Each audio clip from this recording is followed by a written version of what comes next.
Yeah.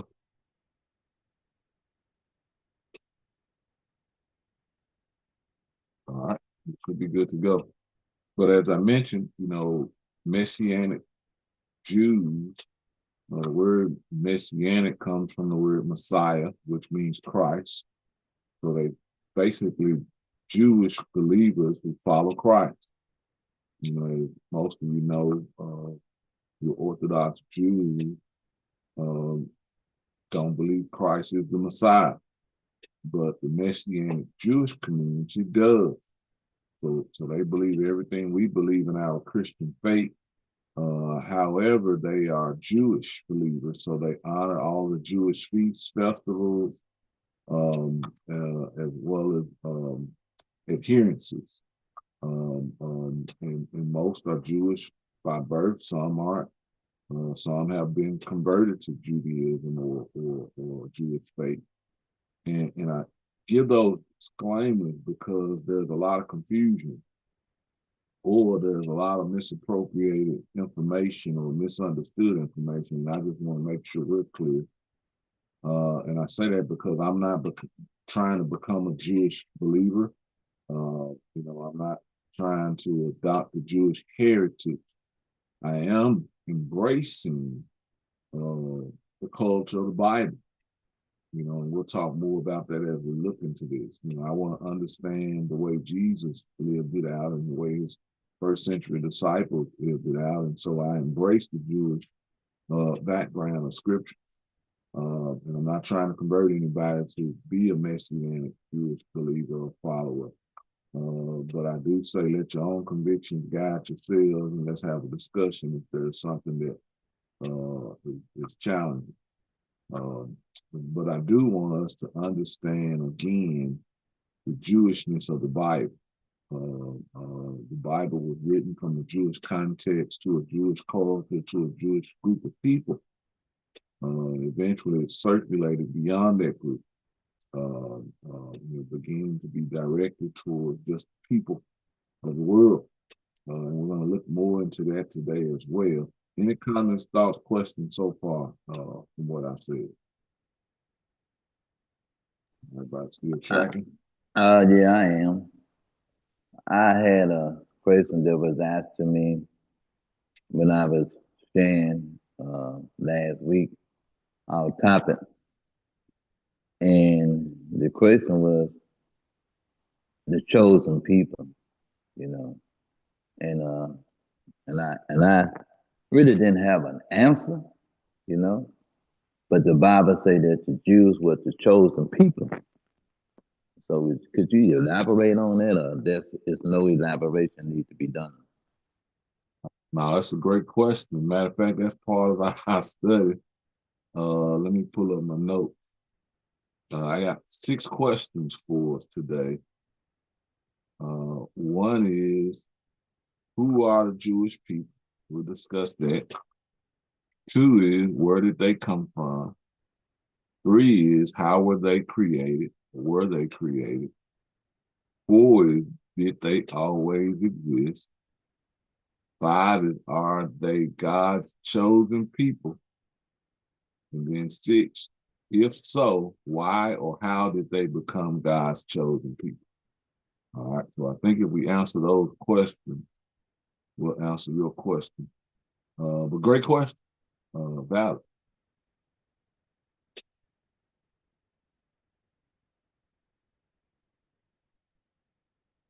And I want to continue to use our resource. So as I explained last week, I did purchase the lesson plan. So I do have the authority and legal, aspect to share the content with whatever group I choose. But as we record, any members of our group aren't authorized to disseminate information outside of our group. So we got to use this for personal context as well. We'll talk more about when you guys feel, it's time for you to start leading a different group through this content. We'll walk you through the same steps I took, which are simple. But I do want to throw that out because I know how some people are. or in a large group, we'll get it and we'll just start sending it out and sharing it, and then eventually it gets back. Then the fingers will be pointed back at me. So I want to throw those disclaimers out. You have access to it. I've given you access to the digital workbooks. Matter of fact, if that digital workbook and you get tired of putting in that code, you can always hit print and print out one, so you won't have to read. But I do want you to have the content in the workbook because it'll be a resource for life. And it's one I think it'll help us out. Let me tell you how all this stuff is going to play a factor. We've already been using it. Anytime we try to interpret a passage or a parable, this is the background information the rabbis and those students already have to put the pieces together for those parables. And that's why we're spending time to go through it. Not sure how long it'll take us to go through it. I think there's 10 sections or lessons in this study. And we're going to walk through it. It is a revised version. A while back, I know John went through it with me, and Zen and a few others have. So this is a revised version. So we'll try to put both of the contents from both versions together, because this newer version left out some of the content and it's arranged in slightly different order than the older version. Why, I don't know. But that's how sometimes when authors revise books, they have a purpose. And I hadn't figured that out.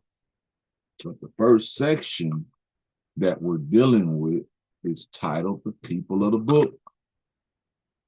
All right, the people of the book. And the people of the book is known as the Jewish people, or chosen people of God.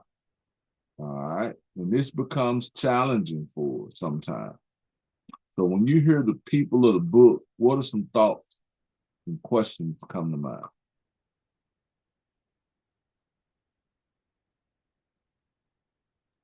What book? Yeah, okay. Keep up with those. Let me put that in the chat. What book? All right. Anybody else?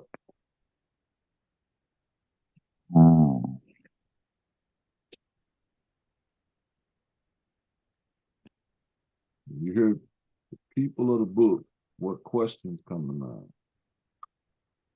Well, like I was saying, the question that comes to mind to me the most is, why were they chosen? I mean, why were these particular people chosen? Um, and I can elaborate on that for hours with different people in my background and everything. So why? Why chosen? Why were they chosen? Or why? Why? Because they are chosen, correct? Well, we're gonna see what God said. Okay, that's Right what I need. now, I don't want to influence you with the way I think to start off. Okay. Because you guys love me so much. You may, because I said it first, you may lean towards what I said, but I do have an opinion or a stance that I take on that. And that's why I start off with the disclaimer. I'm not Jewish, nor am I trying to become Jewish or convert to Judaism, which was a thing. During the first century, there were non-Jewish people who converted to Jewish. That was the first proselytization. That's actually where the word originated from, or convert. That word didn't originate in Christianity for a non-believer becoming a believer, but it originated from a non-Jewish person vowing to live out the Jewish heritage and disciplines and practices. So that was those were the first converts. It wasn't a convert to Christ, it was a convert to Judaism.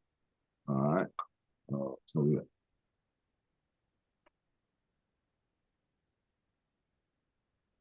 All right. But we're going to answer that question, and I got it wrote down. So what book?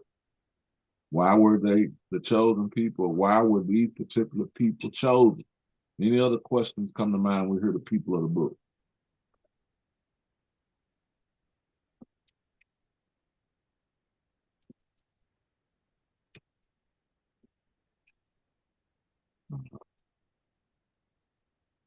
How about we start off with hearing what they say? And I may have to do this a little differently because my audio is not working on my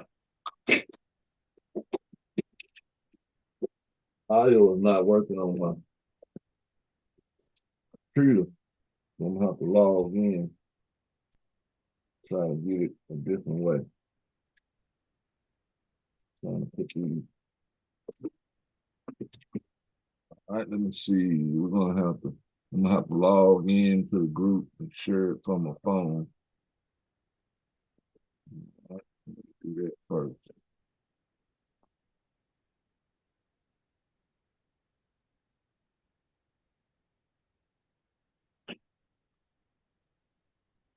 Try to avoid the echo as much as possible.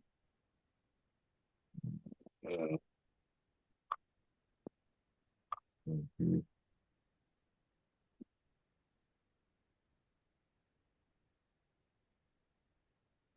Okay, you Yes, sir. now where I'm at, I don't have my Bible with me. So when you go to the Bible, uh, if you do today, I won't be able to read. So cause I didn't think I was gonna be able to get on this call, but God bless me that I am. We're glad to have you always. Thanks for letting me know. What you say, But Doc? I get more credit points today because you Yeah. can't read. Maybe I can read, so I get more credit points. now you see how the spirit works. Yeah. I was just getting ready to say I'm gonna designate Dr. Frederick John, and he came up and volunteered. The Yeah. Holy Spirit is with this community. Thank you, Mr. Frederick, because I was gonna definitely volunteer you. Yes, sir, Mr. Credit. Yeah. Love you, boy. Yes, sir. Yes, sir. See how to get to the content on purpose. They make it. They try to make it difficult. They don't want folks mass producing this stuff, but I paid for it. Content hub. I'm in content hub.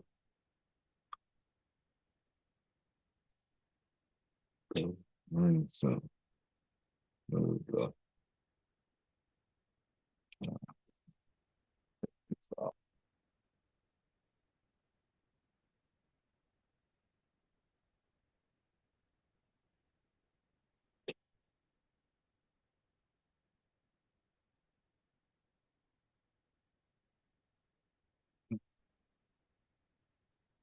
Mhm.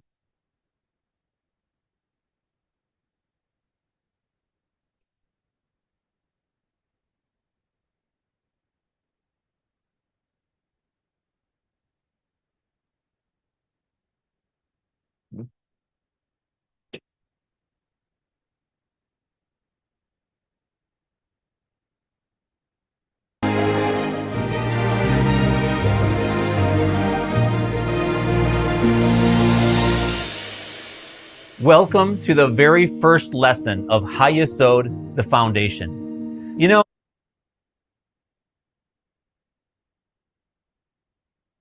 As easy as I thought it was gonna be from my phone. it's critical for every home to be built on a strong foundation. Now, you may be brand new to faith, hoping that you can build a strong foundation. Can everybody hear the audio okay? Yeah, it's Yeah, perfect. I can. Excellent. More way to skin a cat. All right, here we go. Of biblical faith from the start. You may also be a seasoned believer, exploring the origins of your faith and seeking to shore up some areas of your own foundation that have been weakened through the years. Wherever you are in your journey, welcome. I hope you're ready to dig into the scriptures to gain a messianic Jewish understanding of the Bible.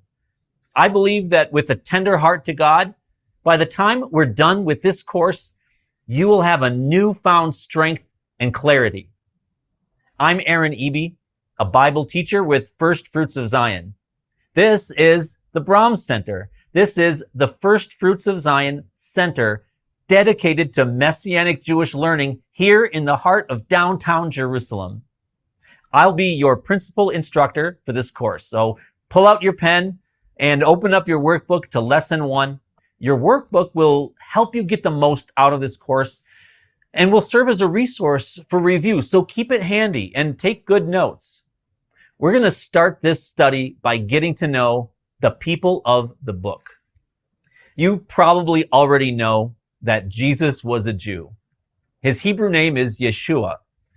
But did you know that the Apostle Paul was also a Jew and remained Jewish even after his encounter on the Damascus Road?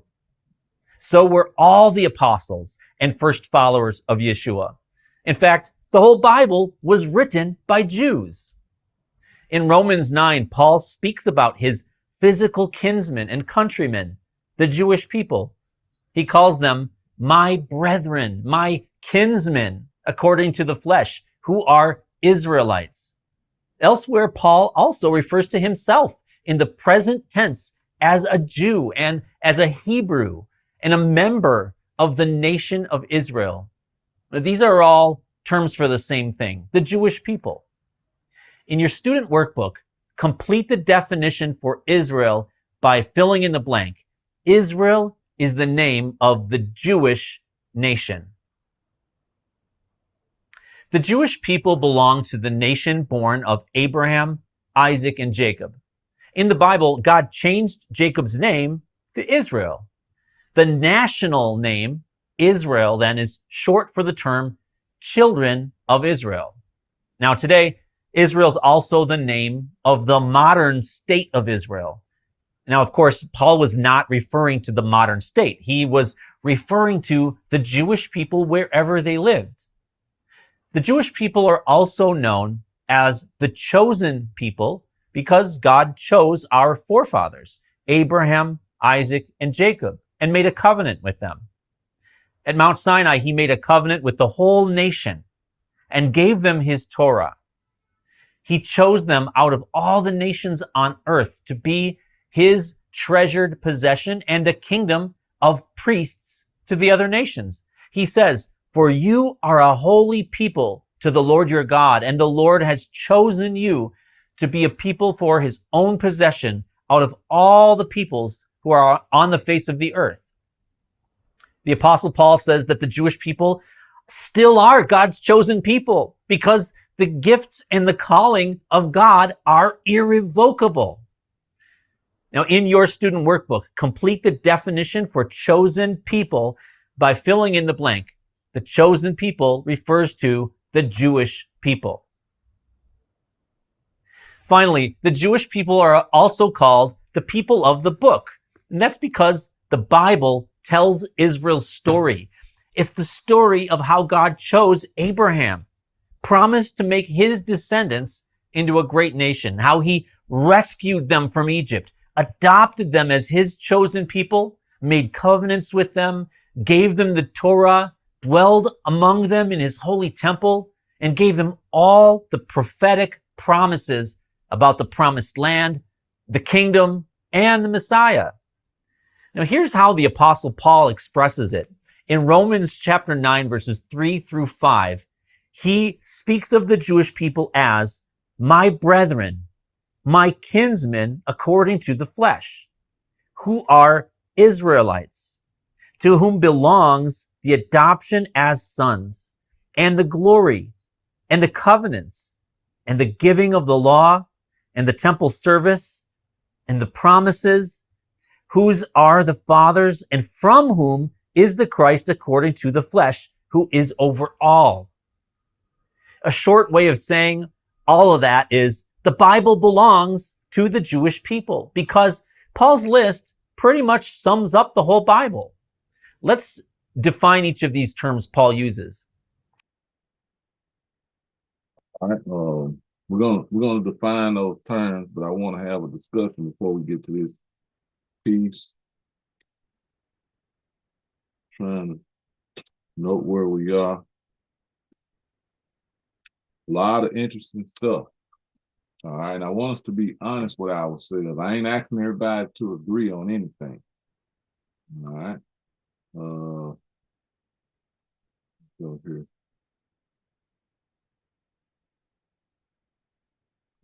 I ain't asking anybody to agree on anything, because I want us to have the same information, process it, and come to what we all see God is trying to tell us. All right. Now, there are some things that I agree with, and there may be a few statements that I feel like can be reworded. Not that it's untrue, but I feel like for those who are trying to grasp, understand, and embrace, we may have challenges with it. Sometimes if we reword things for people to process it in a different way, can be helpful. All right, and I'll be upfront so I can get us started. Is he made a strong statement about all of those things belong to the Jewish people. What's challenging about that statement for us? What about the Gentiles? Yep. What about the Gentile? Anybody else? What if I'm not Jewish? Yeah. Well, I agree with both of the guys. It's like I used to study with a group, Hebrew Israelite, that's their name, and they strictly believe that no Gentile that this book was written to, and they believe that they're the Hebrew Israelites. So, like, I'm agreeing with them. Okay, uh, what what place do I have in this book, right? Or do I have a place in this book?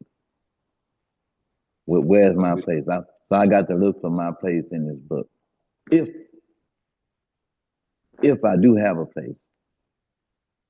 Yeah, we all have a place. I mean, as you begin to read it, and where Casey's taking us, or where the study's going to take us, it's going to let us. It's going to change the way we probably read and look at the Bible. I mean, the Israel, it's just like, God told Pharaoh, Israel is my firstborn. And of course, they were chosen to show God's glory to all mankind. All men will, and then of course the covenant with Abraham, he was through all nations, Abraham's seed, through all nations, Abraham, it would be through Abraham that all nations would be blessed, which includes, John and Fred and Will and, the Gentile nations. We're, it's really amazing how these, as Casey leads us into the Jewish culture, and we began to realize that how um, how we think about it. I mean, it's really having an impact on me. It's early on, but go ahead, Casey. I'm not trying to hijack this thing. I'm just saying there is a place for us. The Bible's filled with, great blessings for, for us as Gentiles, but we are beholden to the Jewish people for that. Yeah. Yeah. Appreciate it. But no, feel free to share. This is why we're doing this. And this is why, we listen to everything. Now we want to listen and process. And we want to share how we truly feel. and so thanks for sharing. Dr. Fred just put a question in there, a great question. How do we know that there are only two people groups? There aren't. I'll be direct and answer that one. There aren't. Because it was written from the Jewish perspective, Jewish authors, they only saw the world in two ways: those that were a part of us and those that weren't. That doesn't define the entire culture of people over the planet for anybody to say or rephrase it as if there was only two people groups on the planet. It's just from their perspective and how they wrote it, with acknowledgement of, the people of the God of the Bible and the other people who aren't. That's how it was early on. So we gotta draw our mind all the way back beyond first century. We got to go back to BC and listen to what they're saying and what they're writing at the moment. But also, this is what it's going to cause us to do. There's a statement in Romans that says, God. Well, I'm jumping ahead of myself, but I'm gonna answer some of the questions and we'll look back. But God chose a group of people, and He wanted to make Himself known to the world, like John said. But to do it, the entire race of people didn't understand Him. We can go back to Adam to Noah, right? And then we go back even from Noah to Abraham. And it seemed like the world didn't understand God, nor did they acknowledge God. And so at this point, God is doing something about that. And for Him to do something about it, He said, you know what, I'm going to make myself known, because the people are misguided. They created all these different things. They worship this stuff. But I'm going to do something about it. I'm going to make myself known. But to make myself known, I have to start with a group. And I want this group to define, I want this group to learn a way of life that's going to define my attributes, my character, as well as my personhood. And watch this. So He chose Abram to start this appearance of Himself with, this revelation of Himself with, or this acknowledgement of who He is. So He chose Abram. So that answers part of the question earlier. Why was this group of people chosen? They were only chosen because God had to choose somebody out of all of the nations. And so why are they special? The specialty of this group of people comes only from the fact that God chose them to begin introducing Himself to the world. That's it. And we're going to read scriptures. It wasn't because they were greater in number or more wise or beautiful or any of those things. The only thing that made them special is because God chose them to make Himself known to the world. That's it. Comments, questions, or thoughts so far? I still got a couple more things to say, but I want to pause because I said a whole lot. Let me make sure I'm picking up what you're putting down. Because this is really helping me. When God chose Abraham, this Jewish person, there was a whole lot going on before then. Yes. Can you kind of elaborate on that a little bit more right there? But what was going on before? What was the problem that God wanted to solve before He chose Abraham? Great question. All right, let me show you. All right. I appreciate this. Yeah, let me show you. All right, but keep the question in mind. What was going on beforehand? Mm-hmm. Right.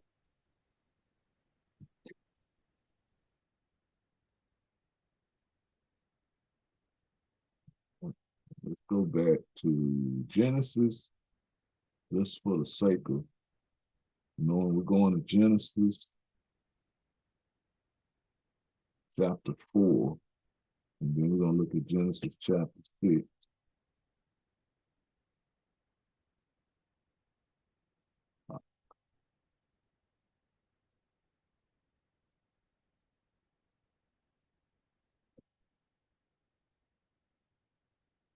And as my computer takes its time to get there so we can all read together, the fall of man happened. All right, so that's the first thing that happened. The issue is the fall of man. God created humanity in His own image and His likeness. Genesis chapter 1, you can start at verse 14 all the way through 28. And as God began to create mankind on the earth, He first created us in His image. and his likeness. That word image literally means as a representative figure. So when God created mankind on the earth, his plan and design for man was to be a representative of him in character, in conduct, in concept. God is a tripartite. That means, three whole executing as one.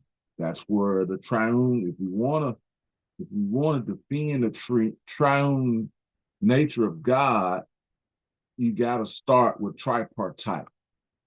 And you got to let them know that, hey, the Holy Spirit, the Father, and the Son execute as one. He's a tripartite. That settles it. But mankind is a tripartite. We're body, soul, and spirit.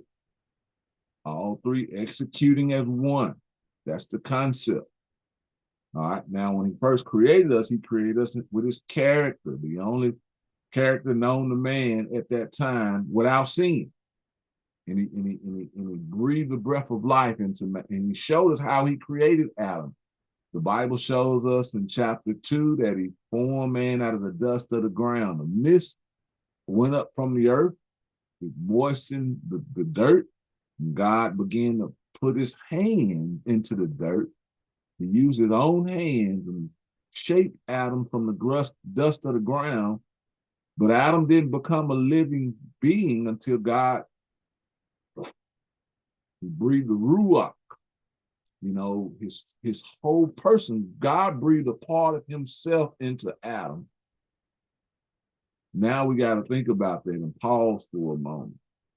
No wonder God promised to create man from his image and his likeness as his representative, because he breathed a part of himself into mankind, into Adam. And Adam became a living soul. When you read that particular verse and study around that living soul literally means the ruach, the mind, the will, the intelligence, all right, of God into mankind. We became a living soul. Man was without sin. All right.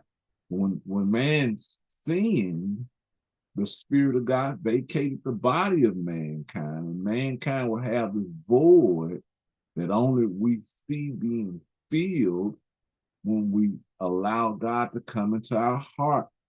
That's the Holy Spirit entering back into mankind with the consciousness of God, with a desire to live for him and not sin. A long time ago, Zena sent me this quote, and it said, it's a beautiful thing. A lot of times when we have challenges and we be like, man, I'm struggling today. Well, it's a beautiful thing to acknowledge the fact that I'm struggling with sin and have a desire not to do it, because when I don't have a desire not to sin, and I don't struggle when I know I'm sinning, that means I may not have a part of God. But when I have a part of God, the conviction of sin sets in, and we're never settled. And the Spirit of God begins to move on our heart, and we begin to try to figure out how to remove that thing out of our lives. Be afraid when you don't have that conviction. All right. But back to the narrative. God breathed the breath of life into mankind sinned, and we see Adam in the garden, and God comes and he says, where art thou, Adam? And we see the Bible teaches us and shows us that Adam had covered himself. Matter of fact, what we skipped is, Adam had hid himself from God with leaves or fig leaves. And we think, or we interpret that as if God is telling us he didn't know where Adam was. That's not the case. The Hebrew word for that literally means, what have you done, Adam? So when God sees Adam's disobedience, and he begins to express to him, Adam, what have you done to yourself? It's kind of like me coming in when I see my grandson and wrote all on the walls again. And I come in and be like, Caden, what have you done? I'm looking at what he did. So it's not a question of what he did. I see what he did. It's more of a question of disappointment, or just a statement or a phrase. Same things with God when he said, where are you, Adam? But what we see is now man is made aware of good and evil. man already had been given the ability to choose. Now man sees good and evil. And now fast forward to chapter 5 in Genesis.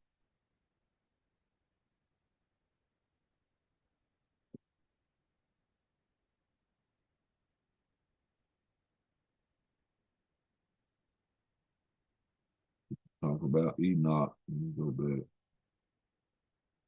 Chapter 6 is where we want to get to. Just talking about the descendants, all the way from Adam to Noah. All right, now chapter 6 will talk about the issue, Dr. Fred. All right, somebody read verses 1 through 4 for us for right now.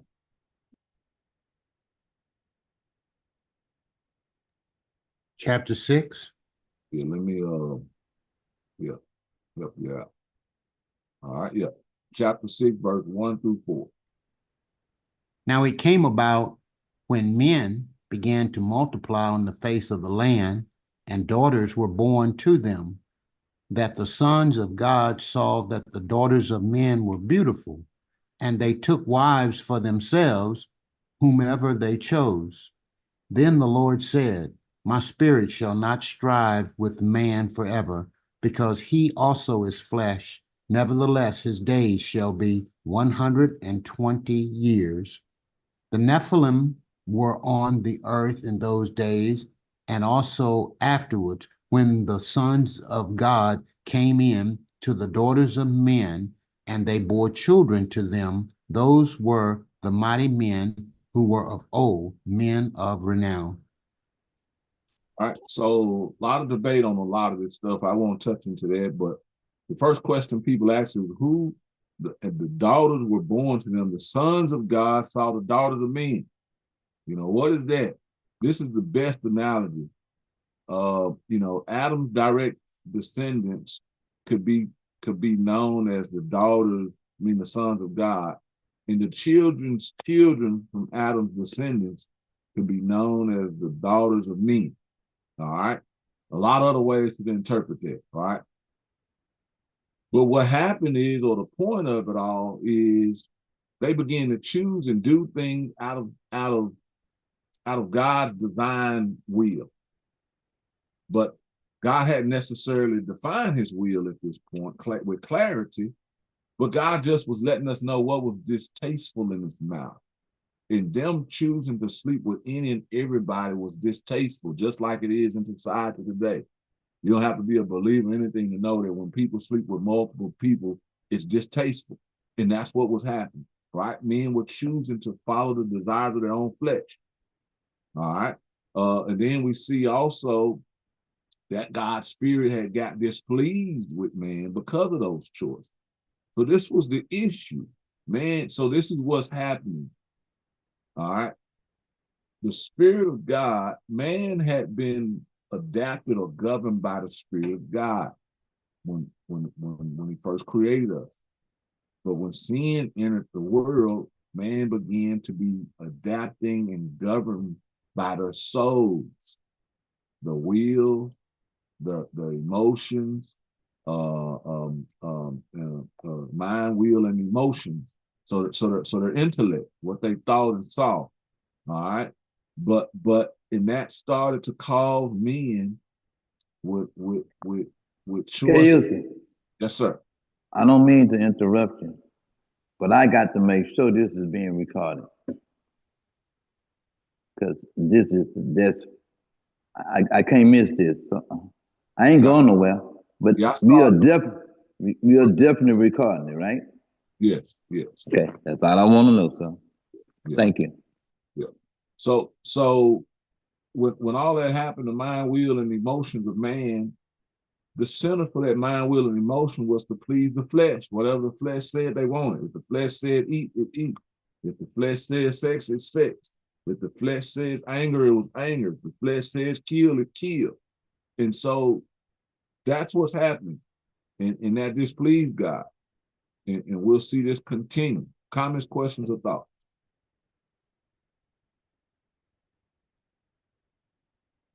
There was no governance, on the earth at this time. There was no government.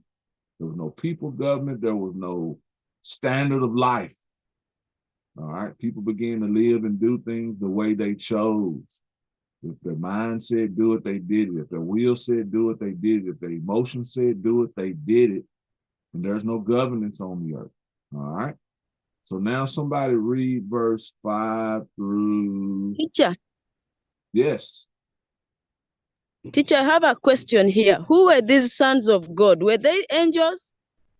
Yeah, that's a big debate. I won't try to answer it today because there are a lot of varying issues around people's opinions on that. We're going to take some time to try to uncover that or unpack that. But I mean, some of the closest of friends and the people who have some of the similar theologian or theology perspective disagree on those statements. So those statements have been known to divide churches within churches and friends within friends. So I'm a reserve not to try to answer because it's assumption. We may not ever know exactly what God meant by that. All right. Some people say they're angels. Some people say they were giants. Some people just simply call them the heroes of the earth. But we don't know what that looked like because that was a walk of life we don't have a lot of living records of. This was prior to the flood. So a lot of the evidence to prove what they were destroyed, if that makes sense. But good question. And it's one so many people answer. And this is how I resolve to be okay and at peace with not knowing. How would that knowledge change the way I impact somebody else's life or the way my life is impacted by God?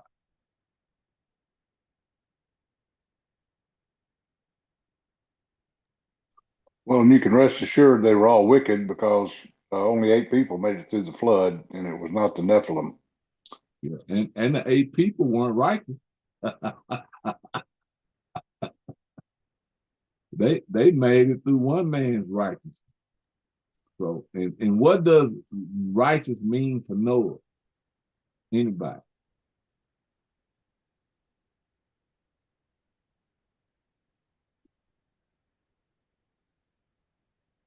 What did it mean to Noah? No, what did it mean for him? Because God called him righteous. Well, let me just unpack Well, this. that means he was, God approved of him. God, he was saved from the wrath of God. Okay. Anybody else? Where he was obeying God, you know. Well, let me help us out. His right, he was accredited righteousness for the simple acts of belief in God. That was it. Wasn't his character, wasn't his lifestyle necessarily that it was speaking of, but it was just a simple fact that he believed God, and that belief in God was accredited to him as righteousness for God or to God. Yeah.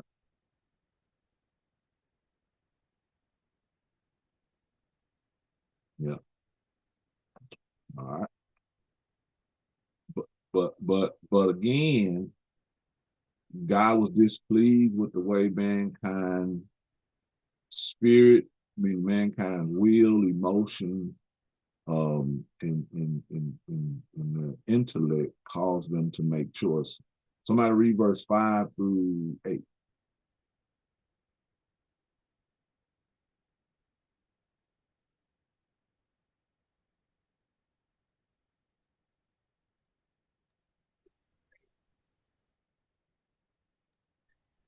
Then the Lord saw that the wickedness of man was great on the earth, and that every intent of the thoughts of his heart was only evil continually. Pause one, if you will read that statement again and pause again. Then the Lord saw that the wickedness of man was great on the earth, and that every intent of the thoughts of his heart was only evil continually. That's the problem. All right.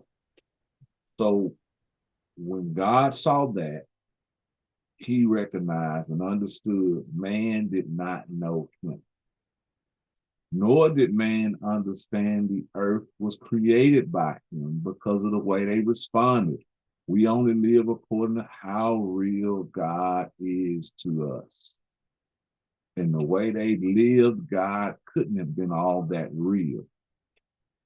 So God had already saw this, and he had already formulated a plan.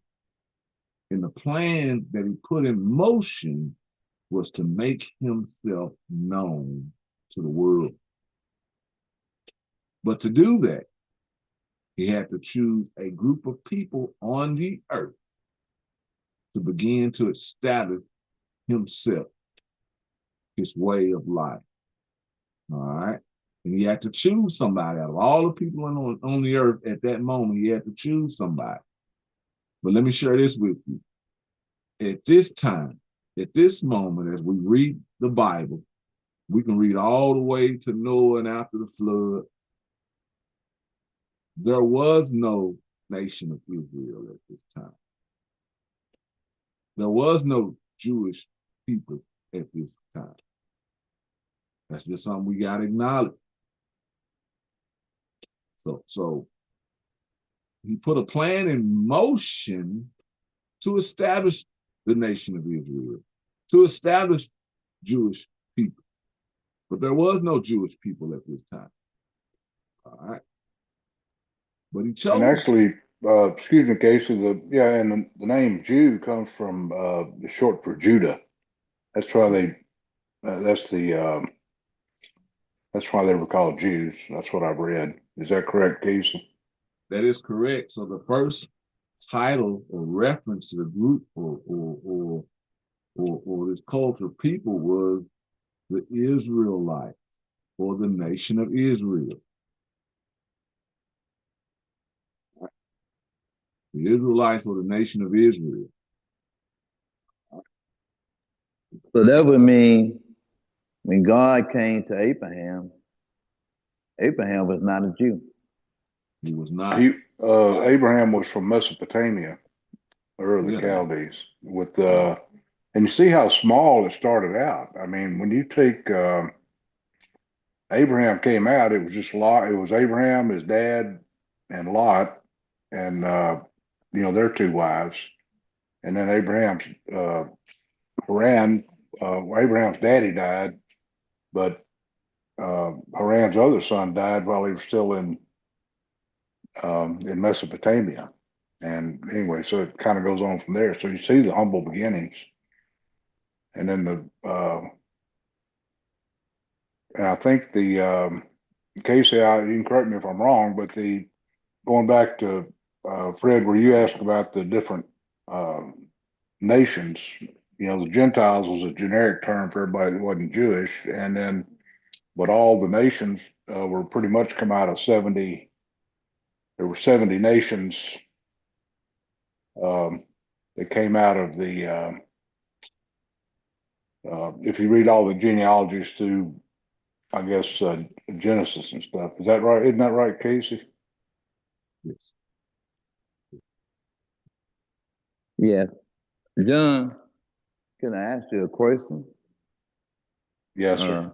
You mentioned that Abraham's father went with him. When he came out of Ur of the Chaldees, Abraham's father went with him. Okay, so when in the scripture it said that he asked him to get away from his father. No, he should leave your people, didn't he? I'd have to go in there and look, but he said get away from your father and your people, because Abraham left his father's house.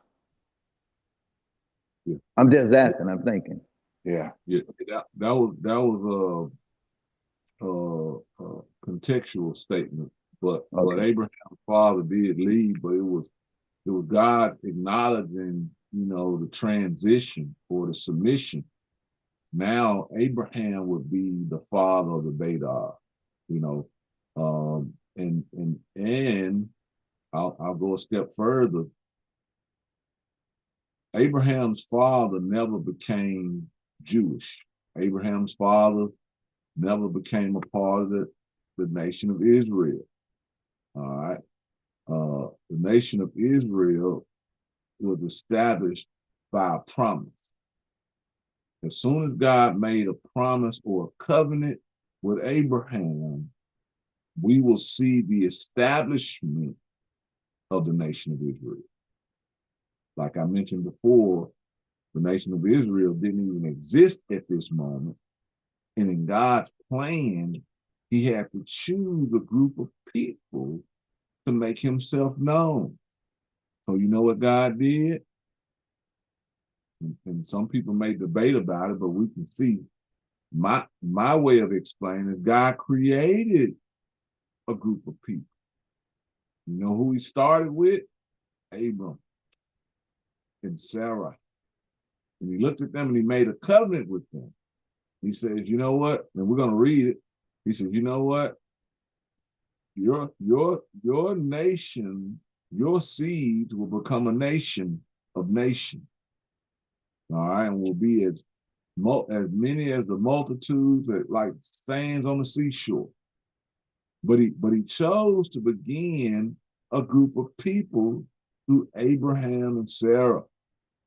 And that's why we start out seeing the God of Abraham, Isaac, and Jacob. You see, God slowly but surely began to create or this nation of Israel, but it started with Abraham. When the name of Israel didn't come into play until Jacob. Yeah, we're gonna talk about that as we get to it. That's important. We're gonna look at this in scripture. We're gonna see the unfolding of these things. So now we go back and answer the question, you know, why was this the chosen people? Simply because God chose them. But there's a bigger question. Why were they the chosen people? It's because God chose to make a covenant with Abraham. If we get more specific, they were the chosen people because God chose Abraham to make his covenant with. Because that covenant would actually lead into God making himself known to the nations around Abraham. Why did he choose Abraham? It's because out of all the people on the earth, Abraham responded with obedience and not question. God simply told him to do something that had never been done before, and that was leave his people behind, his way of life behind, and to go out and start a new way of life. Most people would have struggled with that. Most people would have questioned God about that. Most people would have hesitated. But what we see from Abram in the Bible is immediate, without hesitation and no delay, obedience. And God accredited that to him to faith. And he made a covenant with him. All right. John, you had a thought, comment, question? I'm good. I was just I'm okay. I have no comment. I do. That word again immediately. Yes. We just come off of there. Yeah. Oh yeah. Oh yeah. Come on, Dr. Fred, thoughts. No, this is just very helpful, and it's just transforming my mindset to be able to put the Bible in this perspective and in this historical setting, going all the way back to the garden and to Abraham and so forth. So it's changing my life just sitting here. And I just want to thank all of you all for this setting and for this environment. Yeah. Well, remember that God's covenants, they're irrevocable.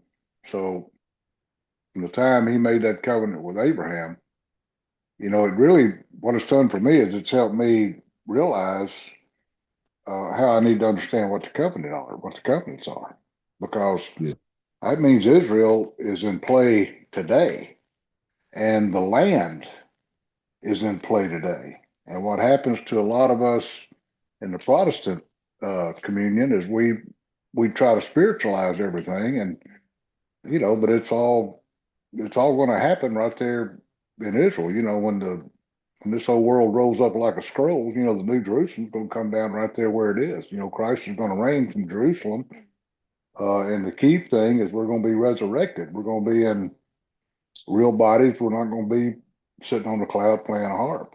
We're going to be down here marching to Jerusalem, worshiping our God. If our name's in the book of life. Mm, mm, mm. Keep stuff. Keep stuff. All right. And that's the Teacher, goal. I have a question. Yes.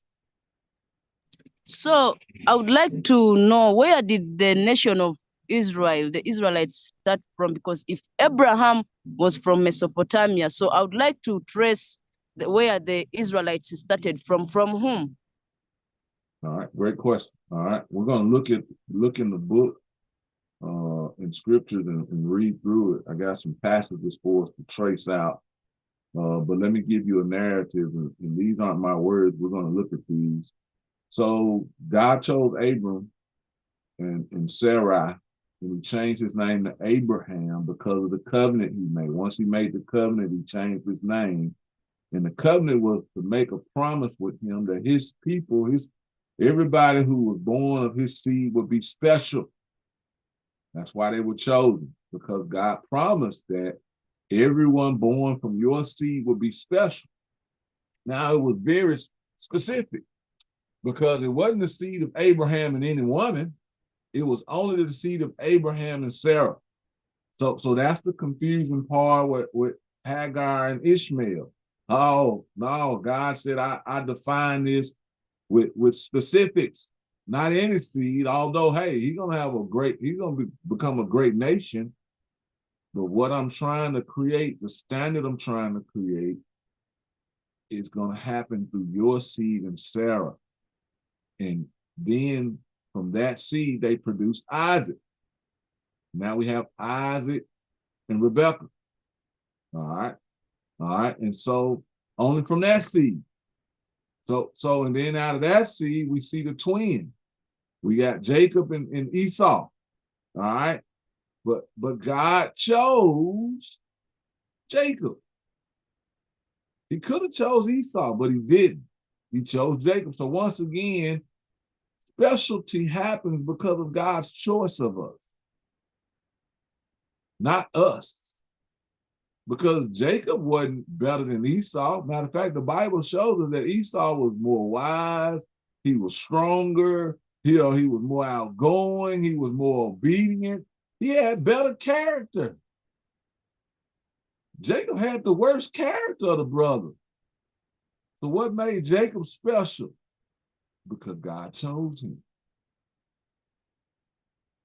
And eventually, after God chose Jacob, and Jacob went through all these issues, and God humbled him through these issues, he even had some confusing stuff. He had Leah and Rachel.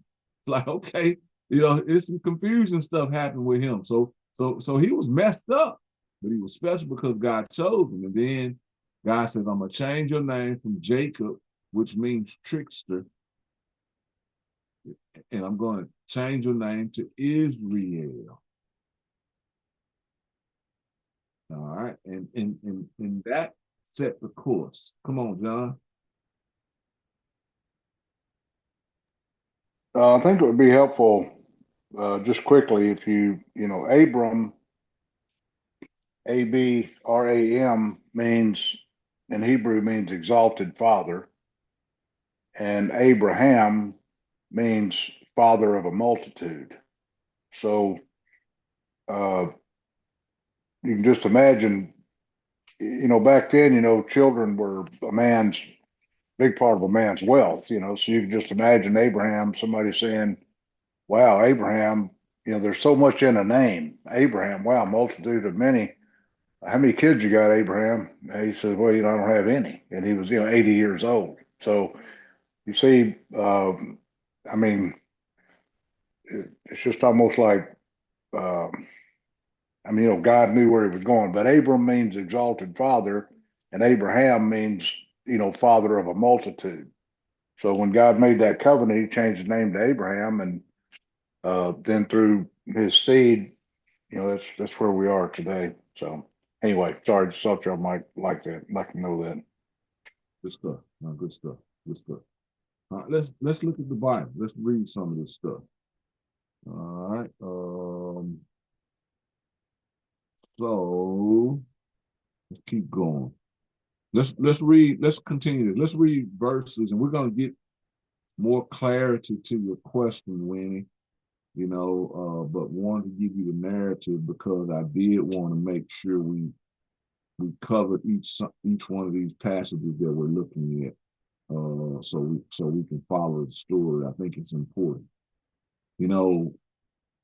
I'll give a quick narrative. If you listen and study your workbook, you'll see that the challenges the teachers of this content, Messianic Jewish believers, had with Reformed Christianity, dispensationalism, replacement theory. I didn't know nothing about any of that stuff. Like I told y'all, I grew up in the church and God didn't captivate me. So I ain't know nothing about being a Baptist. I ain't know nothing about being a Catholic. I didn't know nothing about being a Arminianism or Calvinism or Reformed. I didn't know anything about all that stuff. I'm 28 years old and still fully ignorant, which was my blessing of all of that. So when God incarcerated me after becoming a career multiple drug offender, he had a clean slate to start with. And all I knew about was ignorance. I didn't understand the confusion or the taintedness of Christianity. So, and he started me with nobody around. So I didn't have any. He blocked out the outside influence of all other Christianity, of reformism and dispensation. Stuff was blocked out. I was behind a thick wall. And most of the time I was by myself. And so I just picked up the Bible or the book. And all it was me and God. And we started this journey where we're talking about. And I started to read Genesis. And I just read and I reread. And I'm like, oh, wow. I'm listening to God's story as it's played out. And then I began to get to these, Exodus, Leviticus, Numbers, Deuteronomy. And then I began to read all the prophets. And I'm like, I'm seeing God's story. I'm seeing how it is. So I began to see it the way it was written without anybody influencing the way I was thinking about it. And so I say all that to say people, they always say, well, most people were tainted because of dispensationalism and reformism and replacement theology. I ain't know nothing about it was being replaced with what. All I knew is I saw God create Abraham. I saw God choose Abraham, and create a nation through Abraham. I saw that. And I'm like, wow, God making himself known. And he chose Abraham and Sarah, who was barren, until they gave birth to a child. And then he began to place his promises in them. And he made a covenant with them. Come on, Dr. Fred. No, I'm just intentionally listening. Yes, yes. And, Ishmael didn't do too bad either. Oh, yeah. He did do bad, but it wasn't God's choice, is where I was looking at. I'm like, okay, that was Abraham's choice. And God showed Abraham, like, okay, when you choose wrong, I'm going to show you that, hey, you can't change my plan. Just like I told you, you and Sarah will bring forth the seed that I chose. And when he did, we saw what Abraham, this is what the old saying is, when you seen Isaac, you seen Abraham. And we didn't know Abraham didn't have Isaac until he was 90 years old. So for Isaac to become a lad of about 17, Abraham had to be over 117 years old almost. So how is it that Isaac reminds people of Abraham? Ain't he bent over, crawling and hunchback with old age and wrinkles? And the way the story is told, God preserved his youthfulness as well, right? And Isaac became the spitting image of Abraham.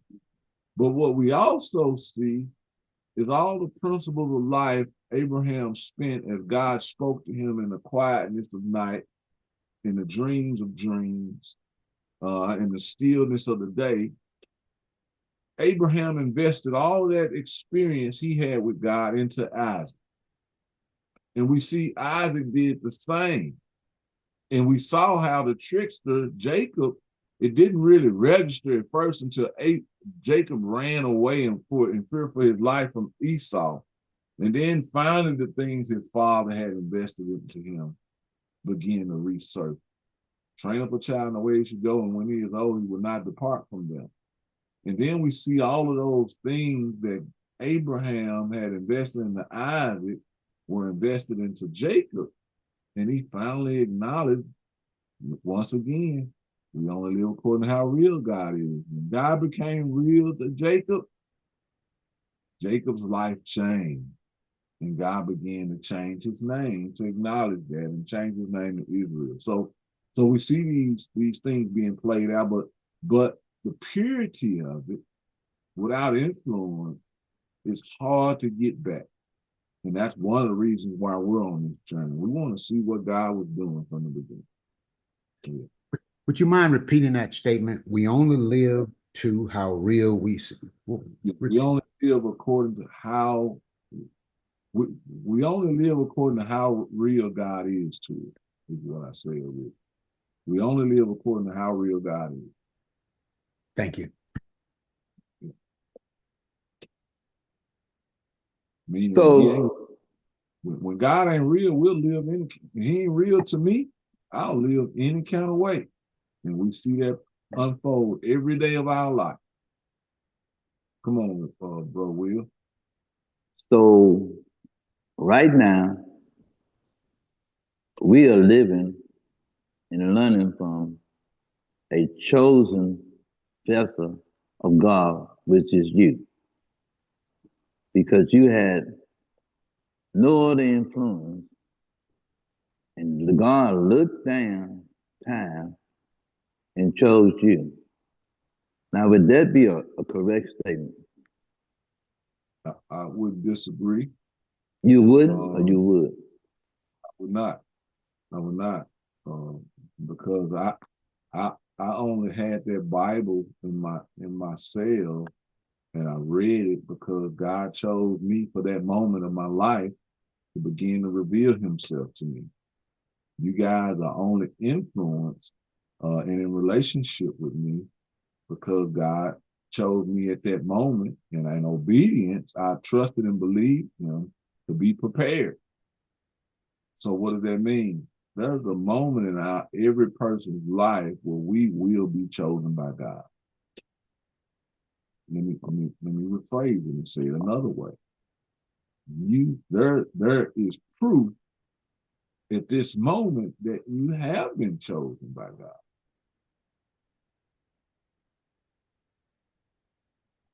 But there's Explain that to general. me.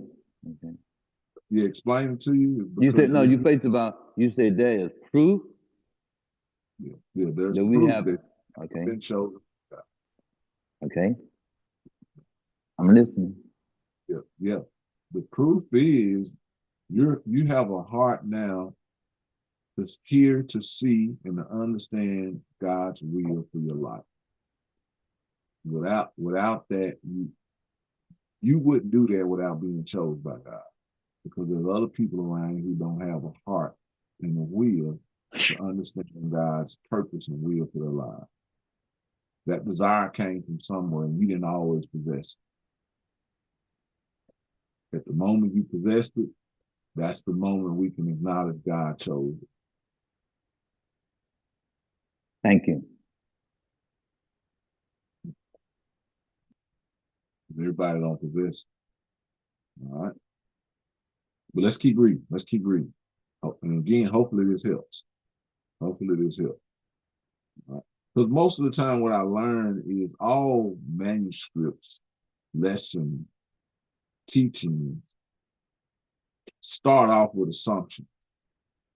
They assume people are already where they begin their teaching with. And that's not always the case. So I want to make sure we can catch up to where the lesson begins. All right. So yeah. All right. Somebody read verse 5 through 8. And the Lord saw that the wickedness of man was great on earth. Every intent of the thoughts of his heart was only evil continually. And the Lord was sorry that he had made man on the earth, and he was grieved in his heart. And the Lord said, I will blot out man whom I have created from the face of the land, from man to animals to creeping things and to birds of the sky. For I am sorry that I have made man. But Noah found favor in the eyes of the Lord.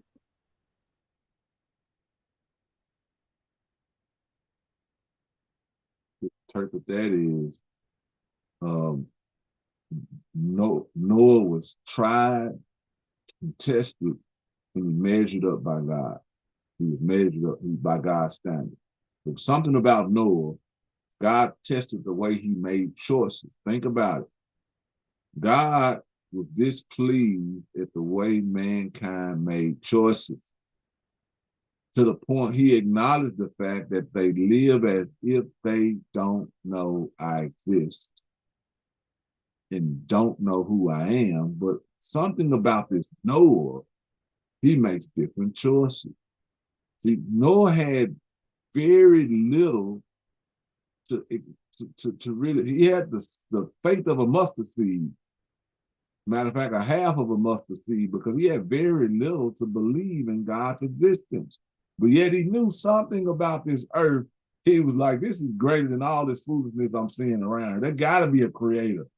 And that's probably all he acknowledged, that, hey, whoever the creator is, there's another way of life that you would be pleased. And the way these people are choosing to live life, I know this. And so he found favor with God. He found favor. All right. And that's the first acknowledgement of a desired covenant, because first covenant of the Bible was made with Noah. There's 5 main covenants in our Bible. And the first one was made with Noah. As I mentioned before, Jewish people memorized the Bible because they memorized the activities and the events leading up to each covenant. So they think about what led up to the covenant God made with mankind. Think about what we just read. God had decided to wipe mankind off the face of the earth. And God's covenant with Noah was the fact that, you know what, I'm going to hold myself with integrity and accountability, never to do that again. So God's covenant with Noah was a covenant with himself, to make a promise to himself. There's nothing other than the fact that, you know what, I was displeased with mankind, but never again will I even attempt to think about wiping them off the face of the earth. And I'll make a covenant of a promise to never to do that again. I will never do. As long as the sun shines and a rainbow highlights itself in the sky, God promises never to wipe mankind off the face of the earth with water. All right. And so, why? Can I say thank God? Thank God. Yes, sir, you can. We all say it. All right. So that's the first, covenant. It's called the Noahic covenant, or the covenant God made with Noah. We're going to learn these covenants, but while we're here. All right. Let's see. Let's keep reading. I want to look at verse. Any comments, other comments, questions, or thoughts?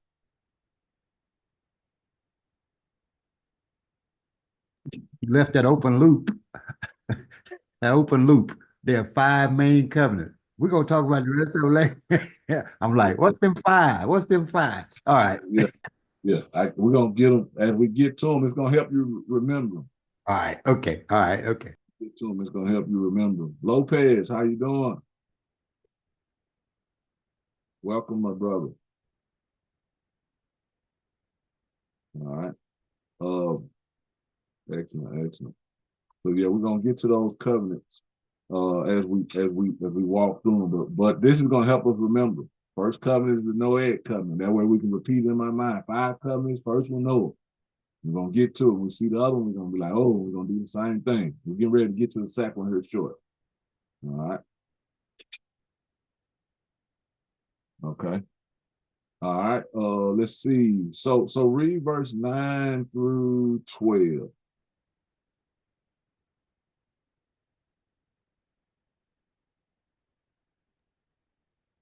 These are the records of the generations of Noah. Noah was a righteous man, blameless in his time. Noah walked with God, and Noah became the father of 3 sons, Shem, Ham, and Japheth. Now the earth was corrupt in the sight of God, and the earth was filled with violence. And God looked on the earth, and behold, it was corrupt, for all flesh had corrupted their way unto the earth. Upon the earth. All right. Upon the earth. Mhm. All right. So that's what's happening. Let's fast forward a little bit. Go to chapter 9. This is after the flood. We're gonna look at the first covenant.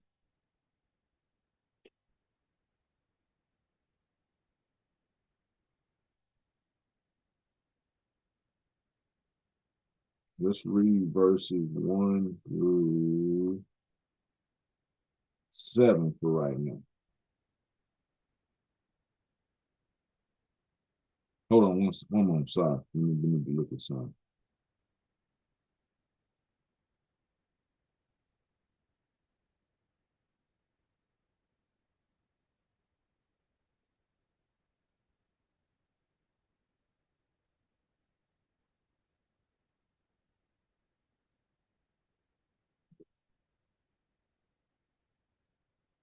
Somebody read verse 8, in chapter 8, verse 20 through 22 first.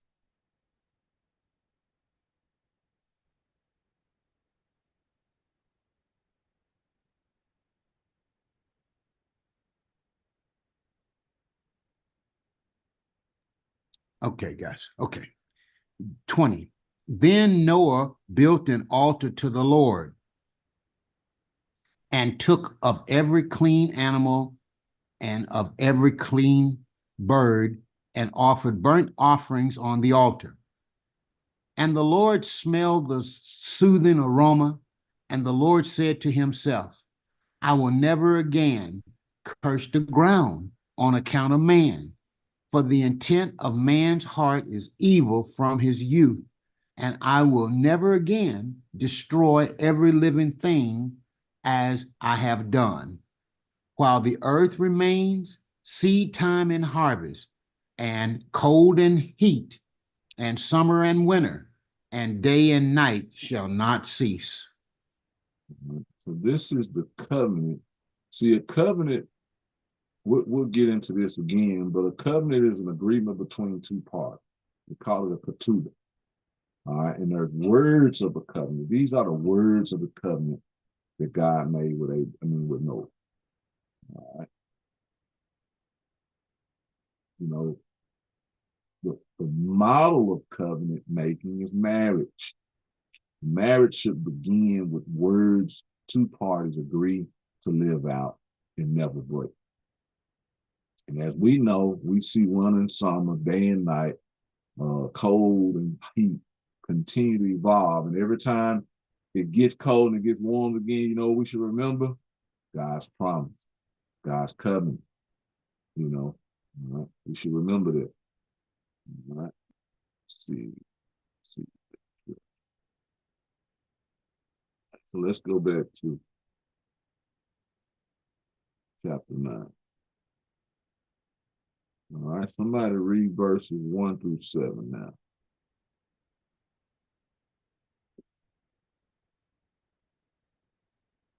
I'll read. And God blessed Noah and his sons and said to them, be fruitful, multiply, fill the earth. And the fear of you and the terror of you shall be on every beast of the earth and every bird of the sky and everything that creeps on the ground and all the fish of the sea. Into your hands they are given. Every moving thing that is alive shall be food for you. I give all to you as I gave the green plant. Only you shall not eat flesh with its life, that is, its blood. And surely I will require your lifeblood from every beast. I will require it. From every man's brother, I will require the life of man. Whoever sheds man's blood, by man his blood shall be shed. For in the image of God he made man. And as for you, be fruitful and multiply. Populate the earth abundantly and multiply in it. So again, these are, God reestablishing, what he established with man.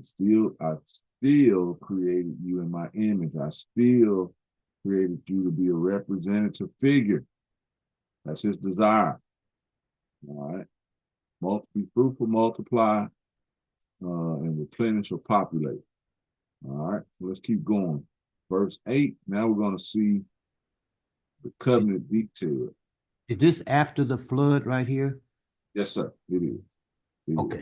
Immediately after the flood. Yeah, let's read verse 8 through 17.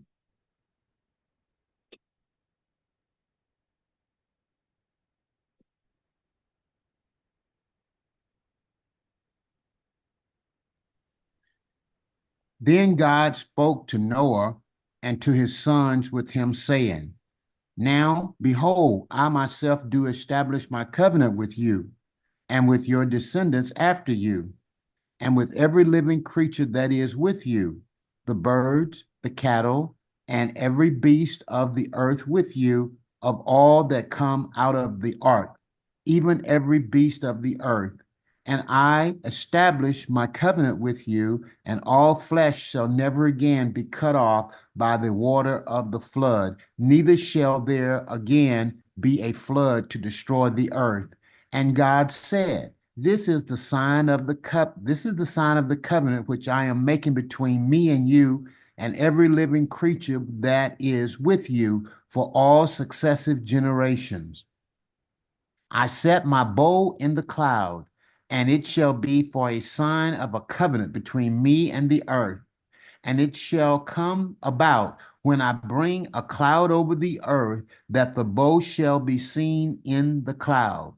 And I will remember my covenant, which is between me and you and every living creature of all flesh. And never again shall the water become a flood to destroy all flesh.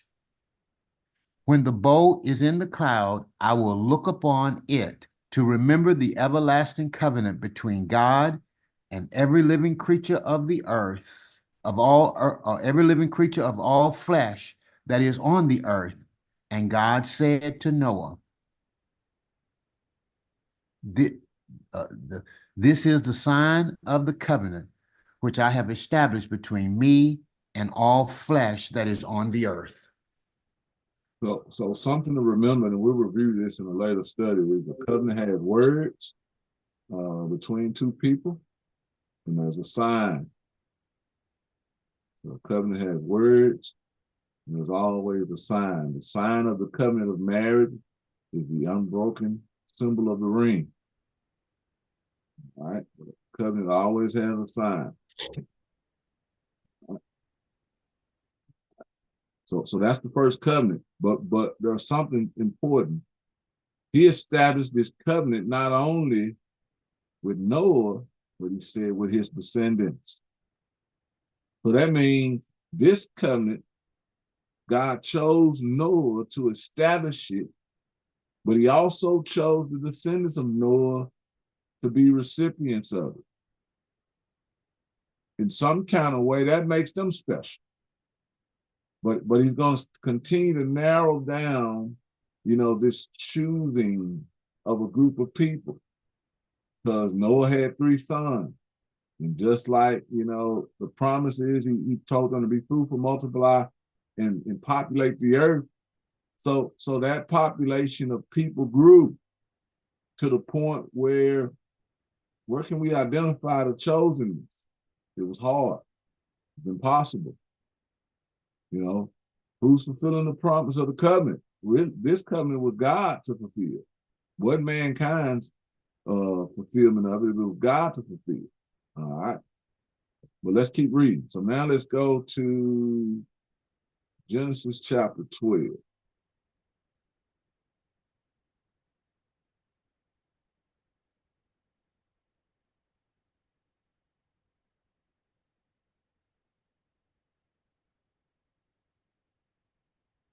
Maybe chapter 15, but make sure I'm skipping over anything. Let me go to my notes.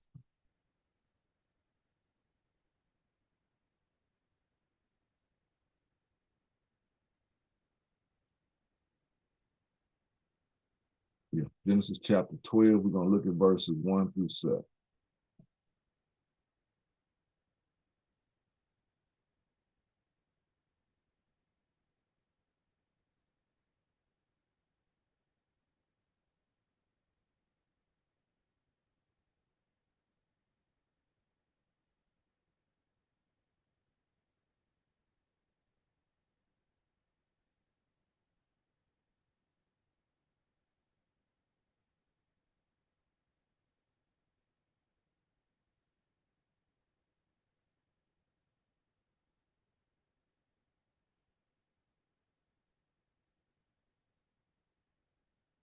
All right, anybody want to read this?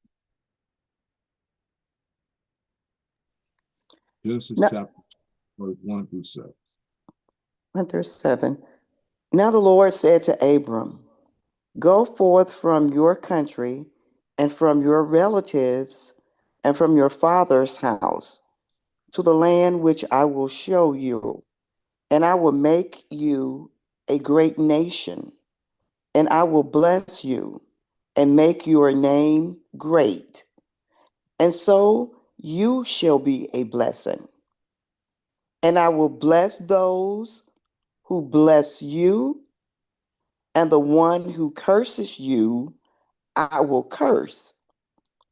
And in you, all the families of the earth shall be blessed." So Abram went forth as the Lord had spoken to him, and Lot went with him. Now Abram was 75 years old when he departed from Haran. And Abram took Sarah, his wife, and Lot, his nephew, and all their possessions which they had accumulated, and the persons which they had acquired in Haran. And they set out for the land of Canaan. Thus they came to the land of Canaan. And Abram passed through the land as far as the site of Shechem to the oak of Morab from the Canaanites. Now the Canaanites was there in the land. Okay, and the Lord appeared to Abram and said, "To your descendants I will give this land." So he built an altar there to the Lord who had appeared to him. And if you notice, after God made a covenant and a promise to Noah, and after he heard the promise, he built the altar to the Lord. And here we see Abram doing the same thing. Who taught them that? Just something we ought to be mindful of. They understood that it pleased God. God told Noah that it sent up a pleasing smelling aroma to me. And here Abram is doing the same thing. Who taught them that? So it's something about building this altar. This altar represented the symbolic sacrifice of self and possessions to God, in a way of acknowledging God's voice in prayer. All right. So something to think about. But let's go back and break a lot of this stuff down. Let's dissect. All right. Now it's clear. All right. We start off with Abraham hearing God's voice. And basically, God is simply telling him to leave your country and from your relatives and from your father's house. He didn't say leave your father, but leave your father's house. All right. And eventually his father, he left. Father, like, what are you doing? Like, nobody ever done this. Like, okay, God told me to do this. I don't know. I'm ad-libbing. Who? You know, God, the creator of all of this. You know, he told me to leave and go to Canaan. Nobody ain't never been to Canaan. You don't even know who them folks is over there. Well, God told me to do it. I'm going. What's my stuff? This mine? These people with me? Who going? But like I'm going. Sarah like I'm going. All some more relatives going. And they leave. Next thing you know, Father like, wait up. If you believe God that much, son, I submit my house to be under your house, and I leave, and I'm going with you. And basically, you know, the rites of passages were passed on. Now, Abraham was the leader. He was the father of the Bedar.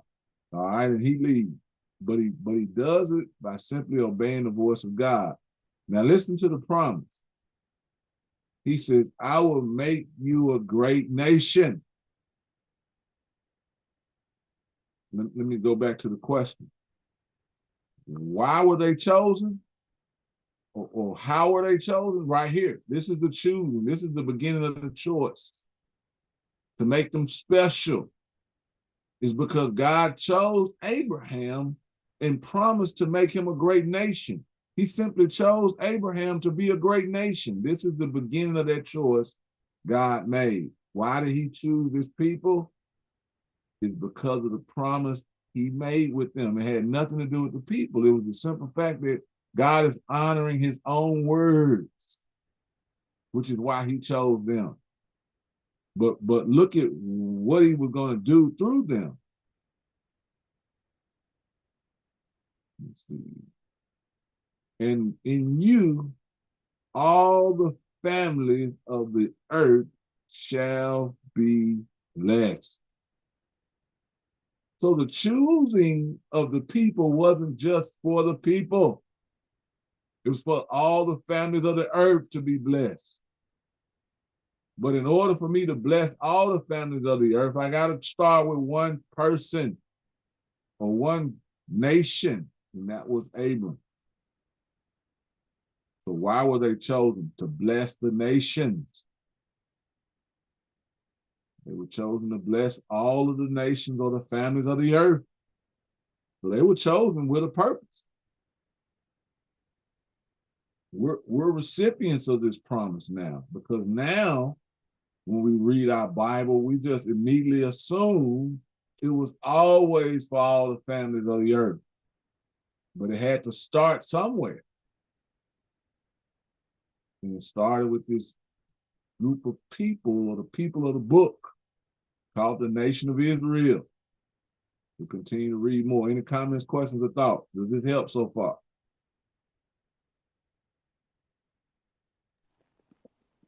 Oh yeah, this help a lot. Let me give us another nugget. When somebody says, tell me the gospel of God, and they leave this out, they hadn't given you all the gospel.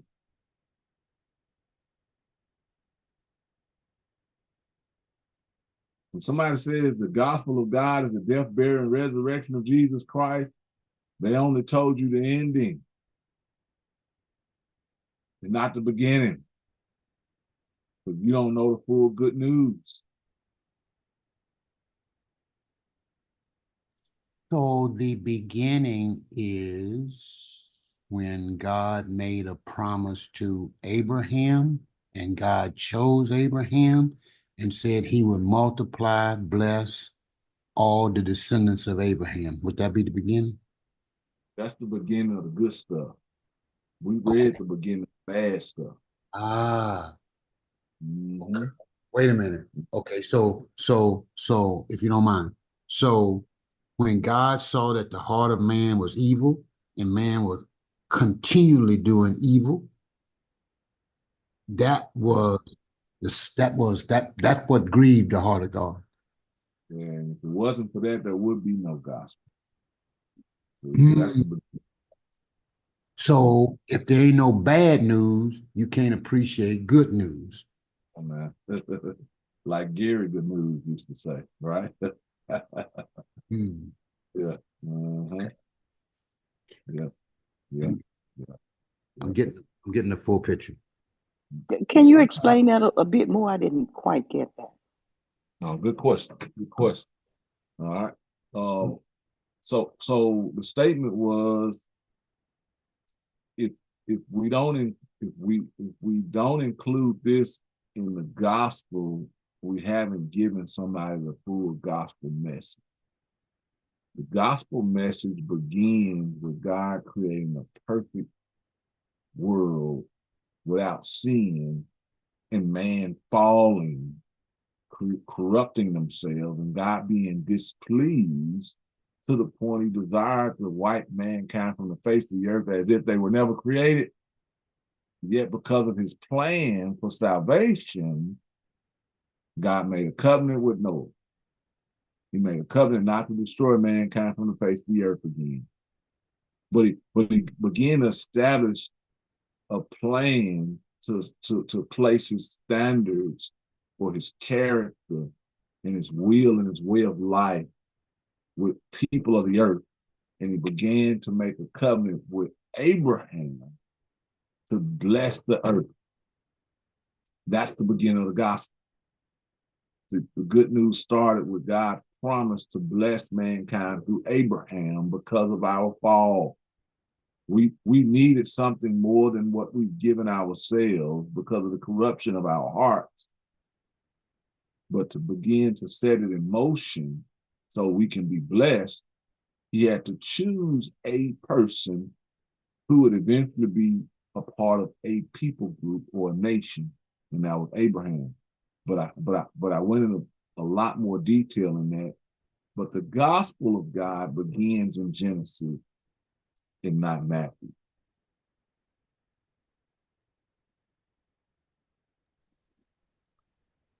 Okay. Now you say Does that help? it does. And I got a little confused on the end when you said, but the gospel, let me see you say, okay, the gospel of God began with In Genesis. the gospel of God began with Genesis It began and in not Genesis Matthew. and not Matthew. Okay, okay. That's it. I see it now. Okay. Yeah, yeah. Thank you. Because it's God's story, right? Right, Like right. good news is the story God created to bring salvation to the world. And we have to understand why salvation had to come to the world to start the story, or we left a piece of it out. And that might be the very thing that's helping somebody else believe and surrender to it. Just giving them the ending of it or the good stuff, they like, nah, they may need to see God had been tolerant. They may need to see God created us without sin. They may need to see God originally created us in his image. But we distorted the image of God by the corruption of our heart. God wanted to reestablish that through something. And they may need to understand the entire, passages where man in their own will always failed God. 20 years we lived good, 20 years we fell. 30 years we lived good, the next 5 we fell. And mankind kept repeating that over and over and over. And eventually God says, you know what, because it's not in your own will to do it. Remember, I breathed a part of myself into you, and you still fail. So you can't do this without my Holy Spirit. Now he's taught us to totally trust and rely on the Holy Spirit before I move.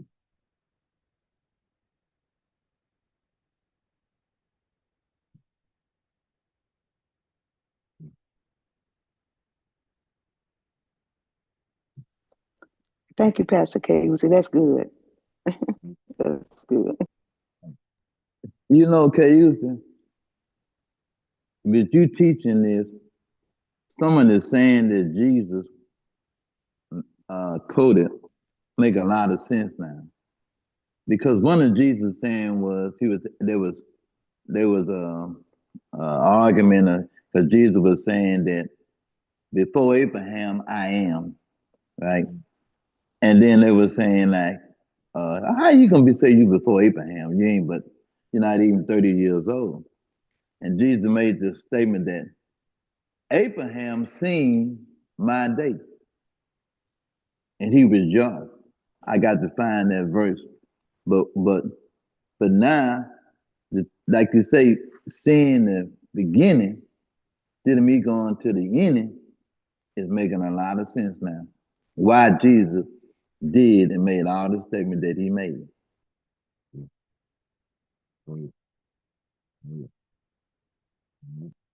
And you know, once again, time is short, amazingly.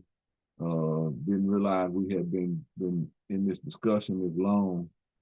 We're gonna pick back up next week, but I want to give us another statement that we'll think about is as we listen to the blog of the teaching, we heard him mention Apostle Paul. And he referenced the Apostle Paul saying the gifts and callings of God are irrevocable. So we think about the covenant God made with Noah. God said it's irrevocable. The covenant we're seeing God establish with Abraham. It's irrevocable. He made a promise. Matter of fact, in the midst of Abraham's struggle and displeasure to try to create his own nation through Hagar, God still honored his promise. What we would have done at that moment if it was one of our children or brothers. Man, I just told you I was going to do this, and it ain't been 5 minutes, and you go and try to create your own way. I ain't going to give it to you.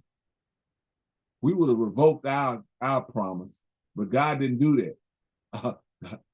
Abraham, I appreciate you and Sarah not having faith and Sarah not having faith in me opening up her wound. I realized it was, but Haggai ain't it.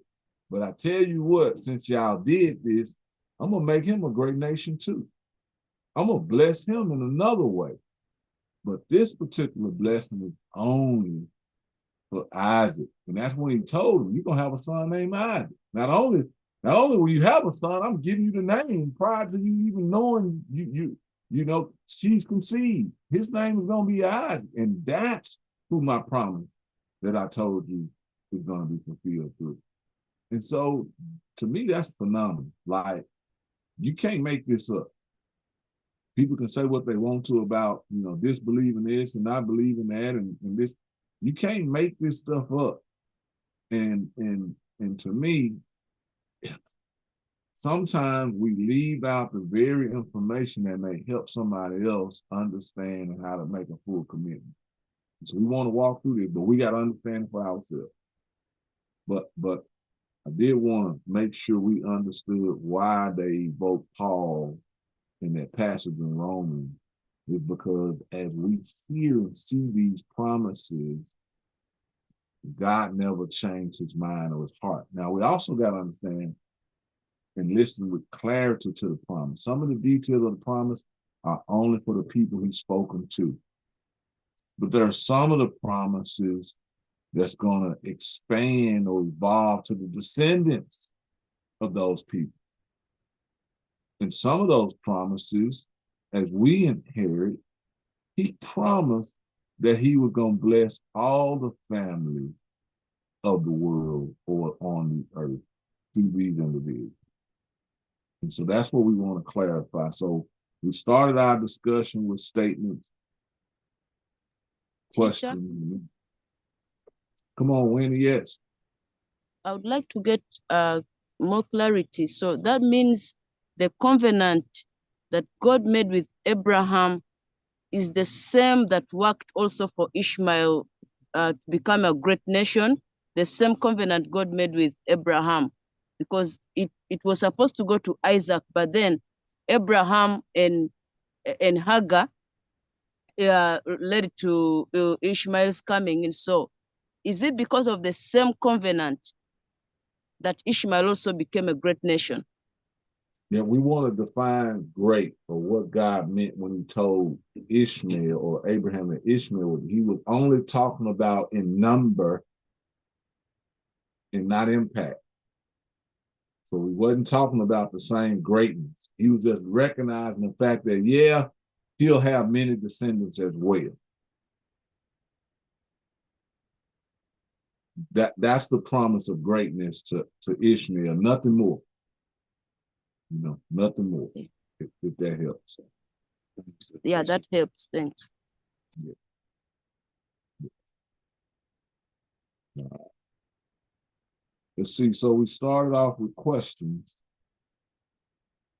What book? I hadn't answered that question yet. I'm gonna come back. But why were they chosen? Now we see. I think we've answered that question. Why were they chosen? We have to look at the Noahic covenant. We have to look at the Abrahamic covenant. And basically, they were chosen because God made Abraham a promise. And they were chosen because God made Abraham a promise that he would make his descendants great as the sands of the seashore. God made Abraham a promise that through his descendants, all the families of the earth will be blessed. He also made a promise that his descendants will be blessed and that anybody who cursed them will be cursed. So that's why they were chosen, because of his promise with Abraham. That's why they were chosen. All right. All right. Yeah. Now, I'll throw this out because I don't want you to have to wait all the way to next week. What book? What book? The one that we're learning about, the book. So first of all, it had nothing to do with anything from Matthew to Revelation in the book they were talking about, because that book didn't exist during the time Jesus walked the earth. All right. But we'll learn more about what book. You know, they often refer to the Bible as the book. All right. That Sefer means the house of the book. All right. And it often referred to the books of Moses, Genesis, Exodus, Leviticus, Numbers, Deuteronomy. It also referred to what they call the writings of the prophets. All right. It also referred to some of the simple literature books or the creative books. All right. And so in their culture, we easily title it the law, meaning the Torah.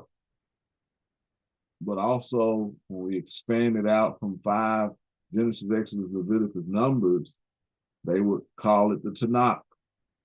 We're going to dig and dive more into that next week, but I didn't want to not address that because that was the first question.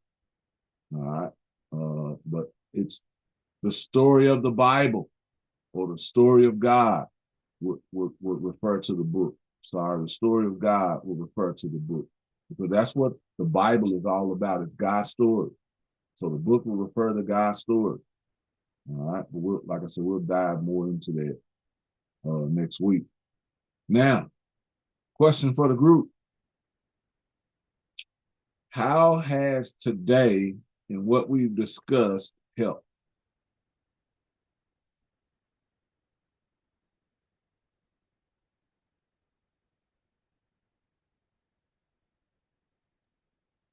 For me, it has put Western Christianity in a broader and a more biblical-based perspective.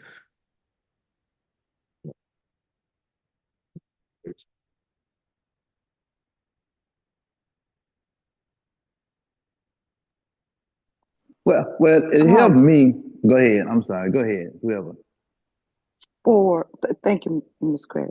For me, it gave me some background information of why. It answered some of the why questions. And I think it was important that for me to know the history behind, starting back in Genesis, as you say. So that helped me. Right. Right. Yeah, so teacher, for me to have learned that the gospel began in Genesis and not in Matthew. So the explanation you gave us really made me understand more. So that's what I've learned. Thank you. For me, I learned so much today, and I got so much to study over. I was really blessed when you talked about that board that that we have, because that board is the spirit of God, and the people searching all over the world trying to find it in other things because they don't know what it is that they're missing, but it's the spirit, the Holy Spirit. And when you said that if I can sin and it doesn't bother me, that means I don't have the spirit in me. But it's if I have the spirit in me when I do sin, it I can't I'm not comfortable with sinning, you know. Uh, and there's so much more that I learned, about Noah believed, and that was credit to him for righteousness. And and I'm gonna leave you with something that happened yesterday. We was coming up here to Dallas, and we was caught in a rainstorm, and I mean it was raining. And then all of a sudden we seen a rainbow. So now I can tell people that rainbow is a covenant between God and Noah, and it was beautiful. Thank you, my teacher, for this giving me this the beginning. Looking forward to 2025. Good, good stuff. All right. And I know John, he left his house studio and he's traveling with his dad right now. But man, I'm glad. I got one more question. All right. How does this change the way we felt about hearing the Jewish nation were chosen? I am thankful to God that he chose him, because had he not chosen somebody to represent him, I would have not have known who he was. So I'm thankful to God. And it's his strategy and way of doing things have paid off and is paying off. So I just thank God that he chose somebody. Now, truth be told, and this is I don't know how you use the word disclaimer, but truth be told, I wish it was African American or whatever, but it wasn't. It wasn't. So it don't have nothing to do. And the idea that's chosen thing, because I see evidence, like I said earlier, and I'm gonna make it clear how God chose you. Tell me, make sense of that. How God chose you. Make sense of that if you can. You can't. You cannot. Only God can. Mm-hmm. Mind repeating the question? Yeah. How does this change the way we felt earlier about hearing that God chose the Jewish nation? it has deepened my respect and loyalty to the nation of Israel and the Jewish people. It has made me more reverent, and I will be more reverent going forward. And now I see why that is such a strong, strong political point in America.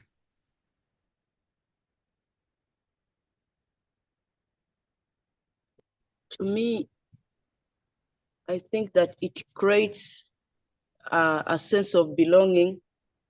Also, when I hear that I'm a chosen Israelite, so it makes me really know that I am in the right lineage. I am for Jesus, so it just gives me a sense of belonging. Thank you. Go ahead. For me, I think, I'd like to say I just really agree with all of those statements there. But I am just more amazed at how God how he just chose him a nation. How he himself just took what we might say would be a nobody, and he just made a whole nation out of it. I am just so amazed at who God is and how he does things. And I am just so thankful that he did choose them so that we can know more about him, to represent who he is, so that we wouldn't just be living so idly, just doing in and everything we want to do. So I am just thankful for today. Good stuff.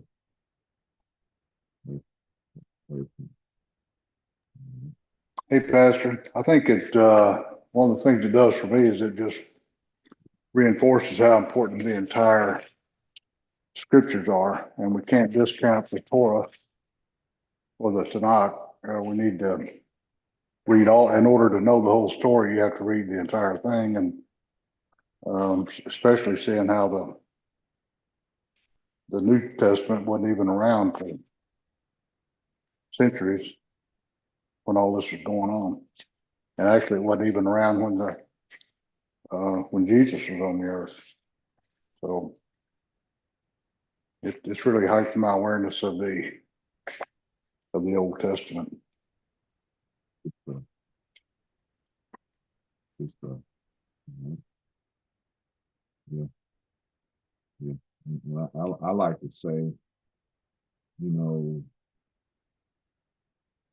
God is shaping his story to reveal himself to the world, and he looks at all the nations and the people groups and the families of the earth, and he says they're not here yet.